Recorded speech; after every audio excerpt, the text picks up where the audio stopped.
اعوذ باللہ من الشیطان الرجیم بسم اللہ الرحمن الرحیم۔ معزز سامعین السلام علیکم۔ سعودی عرب میں دن بدن قانون بہت سخت ہو رہے ہیں۔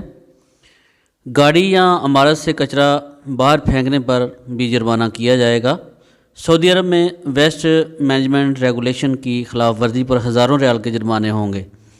ری سائیکلنگ کے لیے کچرے سے چیزیں نکالنا بھی جرم شمار کیا جائے گا، یعنی جو کچرا پھینکا جاتا ہے ڈسٹ بن میں، بعض غیر ملکی اس میں سے کچھ کام کی چیزیں نکال لیتے ہیں، اگر اب پکڑے گئے نکالتے ہوئے تو ان کو جرمانہ کیا جائے گا۔ ڈسٹ بن سے کچرا نکالنے پر 1000 سے لے کر 10,000 ریال تک جرمانہ ہو سکتا ہے۔ تعمیراتی سامان کا ملبہ یا مکان کی مرمت کے دوران نکلنے والا سامان کسی اور کے پلاٹ یا پبلک مقامات پر پھینکنے سے 50,000 ریال تک جرمانہ ہو سکتا ہے، اس لیے احتیاط کریں۔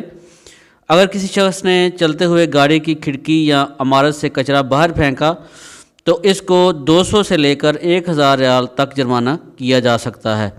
اس لیے تمام پردیسی بھائی اپنا خیال رکھیں، آپ کمائی کے سلسلے میں باہر گئے ہوئے ہیں تاکہ ان فضول جرمانوں کی زد میں نہ آئیں۔ جن دوستوں نے ابھی تک چینل کو سبسکرائب نہیں کیا وہ سبسکرائب کر لیں تاکہ سعودی عرب کے متعلق آنے والی لیٹسٹ ویڈیو آپ سے مس نہ ہو جائے۔ السلام علیکم ورحمۃ اللہ وبرکاتہ۔